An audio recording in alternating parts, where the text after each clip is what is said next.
What shirts will you bring? Which crisps will you eat? What's the weather like? We're on a day in a desert island. Football dreams in the sun. Waves crash, seagulls sing. Okay, and in the words of Terry Venables, that's a real key jangler. Was that what he said to Three Lions? I always remember that documentary when Baddiel and Skinner went round the England team, and when they performed it for the first time in front of the England team at the training camp just before Euro 96. It was all of them were like, and Terry Venables went, "Oh, so it's a real key tapper." No, I don't know, but yeah. Oh. Well, there you go. It is. How right he was. Yeah. He knew. He was ahead of his time, that Terry Venables. Welcome to Desert Island Kits. Now, the idea of Desert Island Kits is based on an old radio program called Desert Island Discs, in where the guest would come on and they were allowed to bring 3 records with them, and you would talk over what 3 records you would bring and why.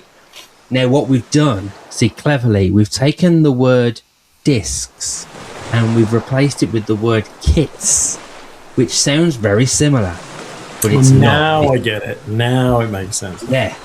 So now we're on Desert Island Kits, and unfortunately, Richard Johnson has been stranded on a desert island. But luckily enough, he did pack his suitcase, and in his suitcase, he has got 3 football shirts, kits. I'll say kits. We are kits. But also, just for funsies, because on this podcast we don't take ourselves too seriously, he has also got packed a drink, a snack, and a packet of crisps.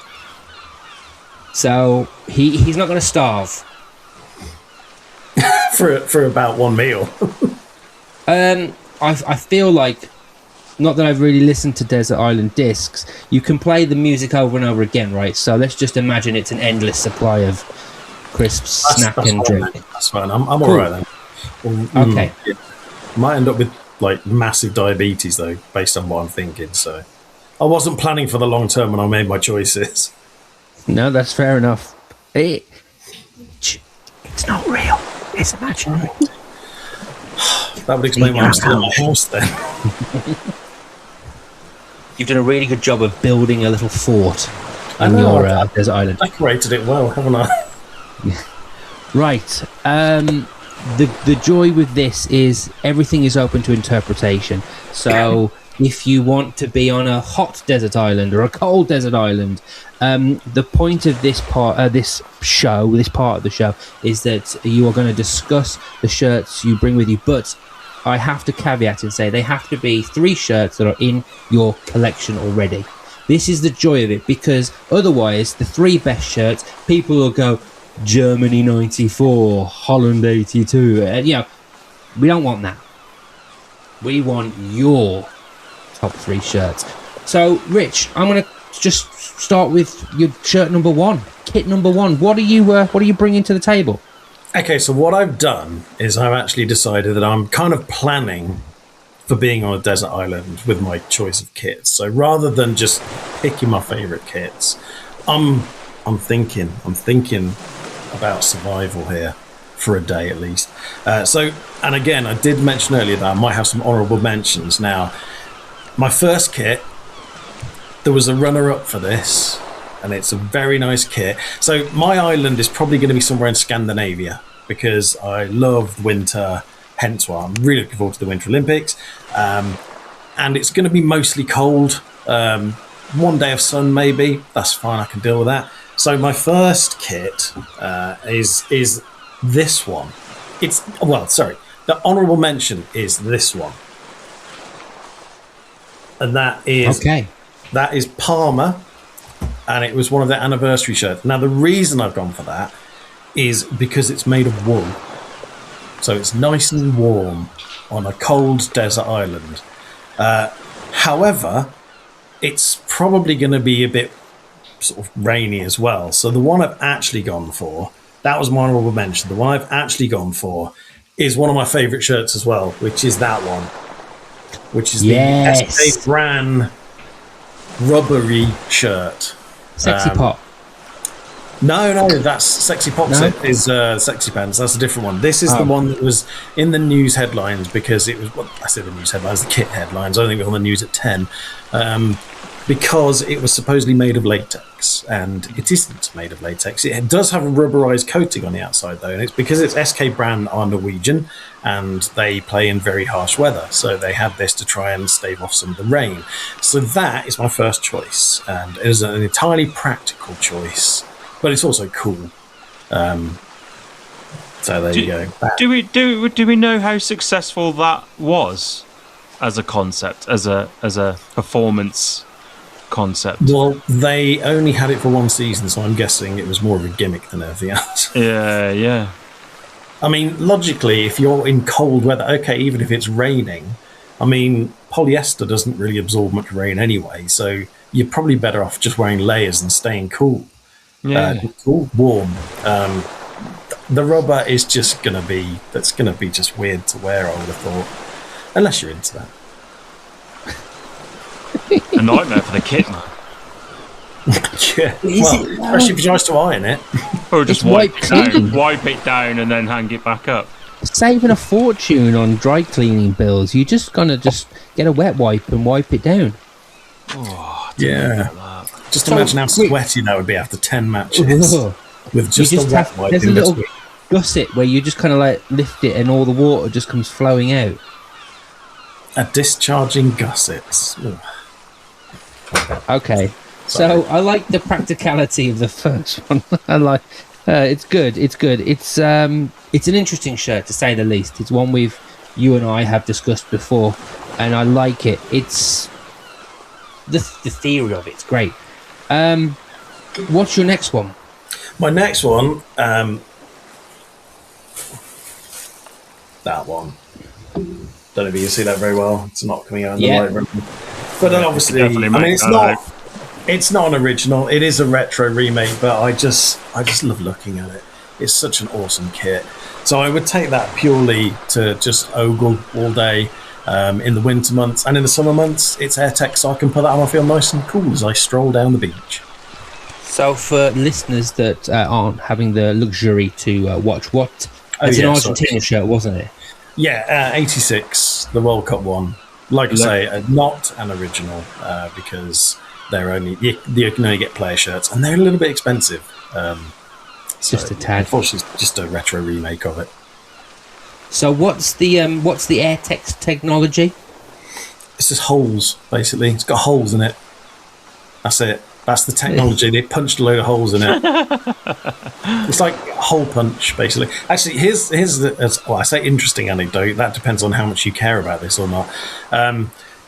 When they were, I don't know if you know the story about the fact that for the quarterfinal against England in the '86 World Cup, they changed their away shirt. Argentina did. And it's the old story where they went down a local sports shop in Mexico, brought two shirts back, and Maradona chose which one. Prior to that, they had, because obviously the home shirts were AirTechs, the away shirts weren't, and they were quite heavy. So what the team did at first, and I've seen one of the shirts, is they just stuck holes in the normal away shirts. So there is, I'll try and find it, and there's a picture of a shirt with like just holes in it. But they're not small holes. They're like that big, like a couple of them were like a couple of centimeters across. It's like, and they're all just all over the place. It looks like they've just got a pair of scissors. Yeah, literally, that's what they did. They got a pair of scissors, snips in it, and it literally looks like someone shot them with a shotgun. So yeah, That's the kind of like the modern cutting of the socks, right? The things in the back of the socks are the shirts. I can see the logic behind it. I also find it really funny, the idea that AirTech is literally, they've made the shirt and went, hole punch, and go, shnoop, shnoop, shnoop, shnoop. That's the noise a hole punch makes. it is. On material, it is, yeah. Yeah. It's a fabulous shirt, really, and it's iconic. And you know what? Again, you've used logic and reasoning. You've got something nice to look at. If you can just look at that shirt constantly, and then you're not going to get too hot as you're walking down the beach. on the one day of summer you've got. You celebrating there, Jake? Yeah, I sorry. was gonna say, who's just scored? Hibs 3-2 in the 92nd minute. Who they playing? Dundee United. Oh, Ooh, my friend. That's what my life's turned into. Okay, so there's your second one. Do you have any other honourable mentions before we get on to your last shirt? I do, and this was purely because, again, it's just one of my favourite shirts on the collection, which I've mentioned before when I've been on here, and that's the Gamba Osaka Expo shirt, the one with the I remember this one.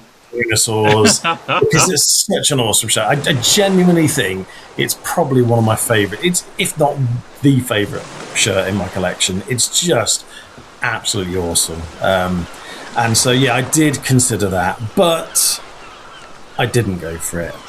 So do you want to know what my final shirt is? Oh, go on then. Do we want to know the final shirt, or shall we go for a snack first? Oh yeah, snack Ooh, first. go on. Yeah, build it. Yeah. Let's just do a sandwich. Let's build a bit of drama. What? Ooh, Yeah. So sandwich. snack is just. I was talking about sandwiching the football shirts in between, but you just gone, oh, sandwich, and I'm like, yeah, sandwich, be a good choice. What snack are you bringing? Well, assuming we're not having sandwiches as a snack, because that's a lunch, it's not a snack. This is where the diabetes will probably kick in over time. I'm bringing some Lindt chocolate because. Oh yeah. And what I've chosen the snacks on the proviso that the island itself is going to have enough food to survive on as a basic thing. So my snacks are luxury items. So I've brought Lindt original chocolate. And you did mention earlier that you are on a cold island, so that chocolate's not going to melt. So that's good. My wife has had gestational diabetes for the entirety of the pregnancy, and so she wasn't really allowed to have lots of chocolate and stuff. The one thing she wanted the day after she gave birth was an Easter egg, because that's obviously a lot of the time the best type of chocolate is Easter egg chocolate. So I bought her one, but in the hospital, absolutely roasting in there. So by the time she got to it, she was she still loved it, but it was a slightly meltier egg. Aw. But Rich Johnson has thought about this. He is on a cold island, and he's not got to worry about that because his Lindt chocolates are all wrapped up in their little red. It's the red ones, right? No, this is the original recipe, like just their standard chocolate. I do like their extra creamy, but this is just the standard chocolate. The stuff they also make the bunnies out of. Yes. Hey, see? Nah, you know. I've got the bunny right there. Yeah. That. Yeah. Lucky me, eh? Lucky me. Okay. Right. So we've got the snack. We've got 2 shirts. Shall we have a little drink as well? Yeah. And again, more diabetes coming. Out of all the drinks in the world, I've just gone for one that again will be very nice in the cold, and that's just pure Coca-Cola. Original Coca-Cola. Because I figured if I had alcohol, I'll just end up wrecked the whole time. More than just shipwrecked, I will be wrecked. So I thought, no, I'm just gonna keep it nice and simple and just have a nice ice cold soft drink whenever I want it. I like the idea of that. Jake, are you a Coca-Cola guy? I'm a Diet Coke or I'm Pepsi? a Coke Zero guy. That's cool. Coke Zero's good. Yeah, I have to be careful. He's drinking Pepsi Max there. He's going off brand. Yeah, I mean Pepsi see, Max the is thing good is, as well. Yeah, we can do that one. I prefer Pepsi Max to Coke Zero, you see. I do. Yeah. Coke Zero is nice, but it's just, I think Pepsi Max is closer to Pepsi than Coke Zero is to Coke. So. Oh, I mean, I think they're just as good nowadays. I am diabetic, so like I find like the Coke Zeros and most of the zero drinks now like that. If I need like a sweet hit without hitting the sugar, then there's nothing in them. They're exactly the same for me. Yeah. I personally haven't found Dr. Pepper hitting the mark yet. The zero the one's not difference too between- bad. I personally I noticed the difference way too much. Yeah, I really don't like the taste of sweeteners. So Yeah. I only really drink the 1901 recipe Iron Brew. Oh yeah. See, I didn't like that as much as the regular Iron Brew. I think it's no, my I favourite tell you- drink. I tell you what, Which though. means I just don't really drink fizzy drinks. Iron Brew Extra, which is the Is it- zero sugar. That is actually pretty decent. There's a weird one with Iron Brew right now because you've got your Iron Brew, then there's Iron Brew Extra, which they say is like sugar free or zero sugar, but then there's actually Iron Brew sugar free, which is a completely different packaging as well. So it's an odd probably one. like Isn't that Coke like the Zero and Diet Diet Coke? Coke, though, isn't it? Yeah. Yeah, I think it's sort of similar to that sort of thing with the Iron Diet Brew. Coke's disgusting. Yeah. Well, that's I read as well. What's I read? Mother-in-law was telling me that she suffers with a cough, bad throat, and drip or whatever it is, and Coca-Cola is really good for kind of coating your throat and stopping a cough. So actually, there is a medicinal element to it as well. Because I mean, imagine with it being cold, you might start feeling a bit ill. I'll just coat that throat in a bit of Coca-Cola, and you'll be sound as a pound, mate. Except it'll be really cold and it'll just hurt my throat. That's another reason not to have alcohol, you see, because it's got a low freezing temperature. So you could pick up some lovely whiskey and think, ooh, nice. But then you drink it and it's minus 30 degrees C and you freeze your throat. Whiskey slushy.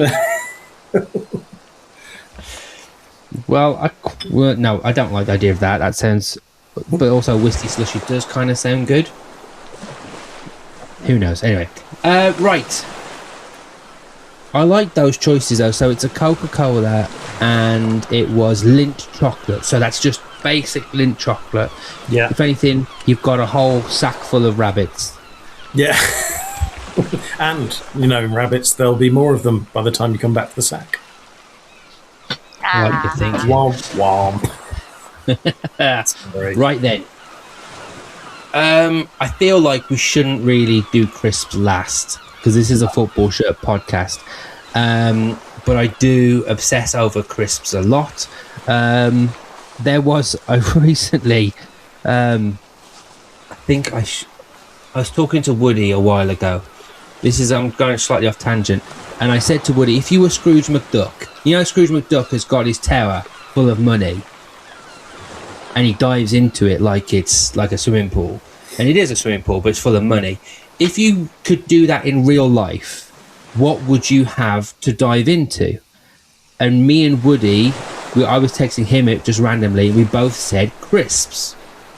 And so we got into a conversation, and we were very close to starting a spin-off podcast where we would just talk about crisps. And so every so often, I see things, and there is a person who has documented every single packet of crisps that have been released in the UK and all that have in a cleaned book. out the packet and put it Yeah. in a book. And I was like, this Class. is brilliant. It is class to be fair. And I think I'll post it on the group, and maybe you've seen it, Richard. If not, I'll send it to you. But there was a period of time when there was the Sultan Lineker Yeah. and Cheese and Owen. And Michael Owen, there's a picture of Michael Owen, a cartoon of Michael Owen on the front. And yeah. Do you remember those, Jake? Oh yeah. Do you remember the Gaza crying advert? One of the best The TV tears adverts. coming out of his tears coming out. Yeah. Helen, Very do you remember the Spice Girl ones? Yeah. So- Yeah, it used to be. I mean, crisps used to be such a feature of life, didn't it? But I guess because there's a lot more rules about what you can promote, how, and fat contents and salt contents and stuff, they're not really allowed to have fun with crisps I'm not allowed anymore. It's rubbish. Is this going to turn, you know, like packs of cigarettes have got people with like cancerous bits on them to try to put you off. And they're It'll be a gonna, blanked but, out packet of crisps. yeah, Well, it's that going bloke to on it. read Yeah. knickknacks in like Yeah. italic, and then have a picture of a fat guy on it. I'm like, Yeah. I'll stop buying the With his knickknacks. top off. Right. I've gone off tangent, but Richard, you have got a packet of crisps that you can take with you. What crisps are you taking with you? Well, before I reveal the most important part, which is the crisp, you mentioned about doing a podcast about crisp. I've done that. One of the, you know, the Attic Life pod that I was telling you about the other day, the one Yes. about death. Well, the one that followed that was about foods, our top 3 foods, and we ran a whole day's worth of foods at one point, which was crisps. But we also did past crisps as well as present, so ones that don't exist anymore. And that's the thing. If I had my choice, my best crisps ever were kettle chips, and they were maple syrup and bacon flavour. And they were just amazing. But they don't make them anymore, so I can't have that. So I'm going for McCoy's salt and vinegar. Oh, yes. Love a ridged crisp. Solid choice. Never get sick of those, so I could just eat them forever. Would you say that salt and vinegar is your top choice anyway? Probably, yeah. Yeah. I'm not one of these cheese and onion types. Something dodgy about them. I personally have found it very interesting over the last week, in which my wife has asked for salt and vinegar crisps, but not salt and vinegar. She wants the posh versions, and around the hospital there are 4 different places to buy food, including a little bit further an Aldi and a Sainsbury's, and it's all these different ones. It's not just balsamic vinegar. It's like cider vinegar and sea salt, and it's not just sea salt. There's also like pink rock salt and Himalayan sea salt. Yeah. Himalayan sea salt and something vinegar, and it's like, oh my god. And at first I thought they were going to taste the same, aren't they? But actually it tastes well different. Although So which one are you recommending? I don't So I remember. always go for the Co-op brand, because I think they're really strong vinegary. I think they're the best ones. Oh, well, you'll like what I've got at our house, which you'll be more than welcome to have when you come visit. Doritos did a vinegar flavoured crisp to celebrate Oh, I had those. Ooh. No. celebrate Minecraft. It's just vinegar. I can't Wow. get them. They're like I can't eat a whole pack, but they're so moorish because they're Doritos and I bloody love them. But yeah, Chili and then there's a heat package where with it's name at. on. Doritos. Oh, yeah, chili heat with Doritos, man. Was this Right, well, welcome to remember. the wonderful world of crisps. Got to do that. It's got legs. Rich Johnson, you've given us your 3 foodie drinky items. You've given us 2 of your shirts and a couple of honourable mentions, but we're not culminating. But please tell us your final shirt that you're wearing on your desert island. Okay, so I will not be wearing this shirt. I will only be looking at it and clutching it tightly to my bosom because it's my first ever shirt. From when I was 12, my COV 87 shirt, and I would have that just to remind me of home. It's signed, Okay. signed as well, Rich, yeah? It is, yeah. So a couple of years ago, actually no, nearly 10 years ago now, I was invited to the anniversary of the cup final, and there were a couple of the ex-players there, and John Sillett, and so I got it signed by a couple of them, and John Sillett. Wow. Brilliant. So, and I thought, I don't normally go in for signed shirts, but I thought my original 87 shirt, I've got to get that signed by them, because it's not like I'm ever going to wear it. So Yeah. yeah, cool, so man. I would take that just to remind me of the life that I've left behind. Oh, okay. What manufacturer is that shirt? Is it Story? Triple S Sports. Ah, never heard of those before. No, nobody has. Did they make they, anything else? Yeah. No, I don't think so. I don't even know where they were from. I know they're an English manufacturer because it says "Made in England" in the label. But yeah, I think they might have been just a local company or something. Oh, well, we weren't. But until we won the cup, we were hardly like fashionable. Although we did have Umbro for 3 seasons beforehand. So.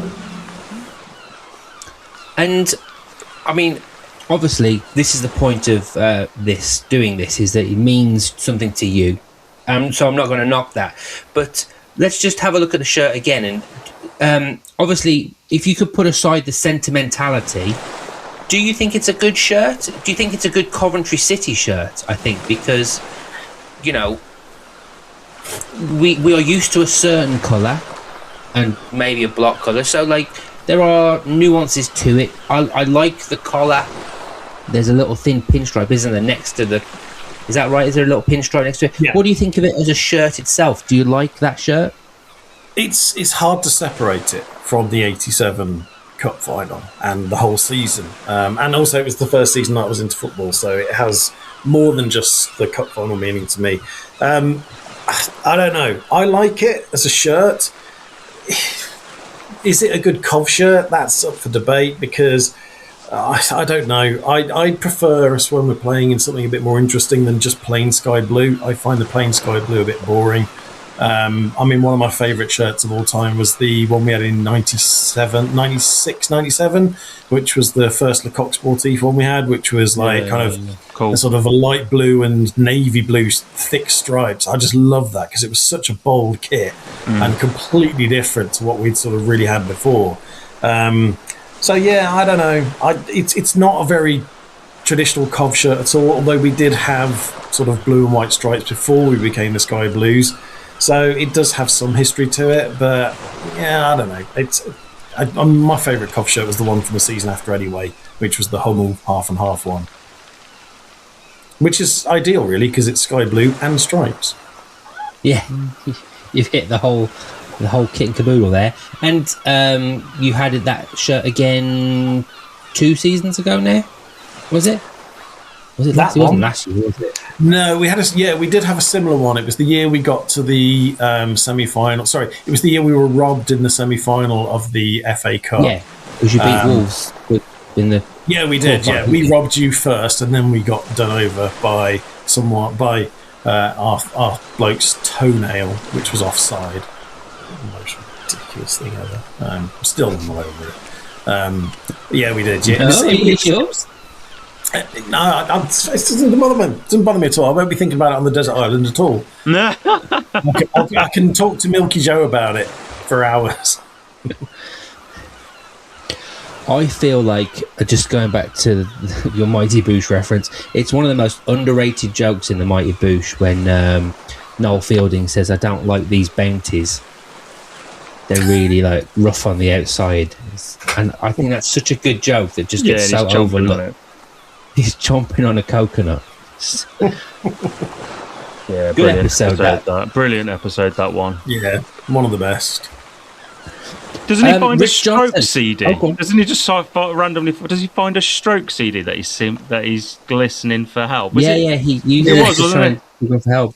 It's just in his To pocket a or boat something. that's just there. Class.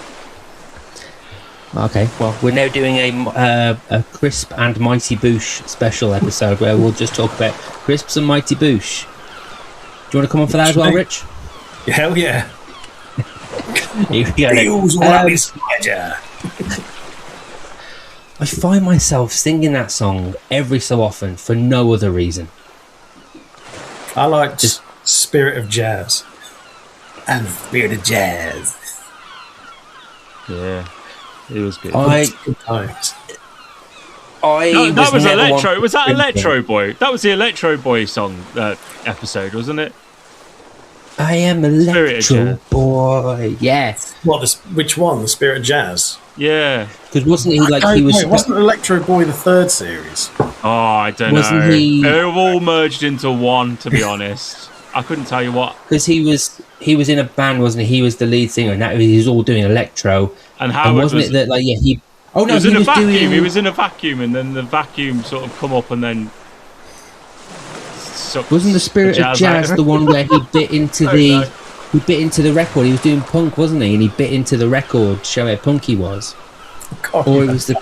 that's 20 years ago when I watched this. Yeah, I know. Yeah, it's Right, surprised I guys, remember get out your Mighty Boosh DVDs.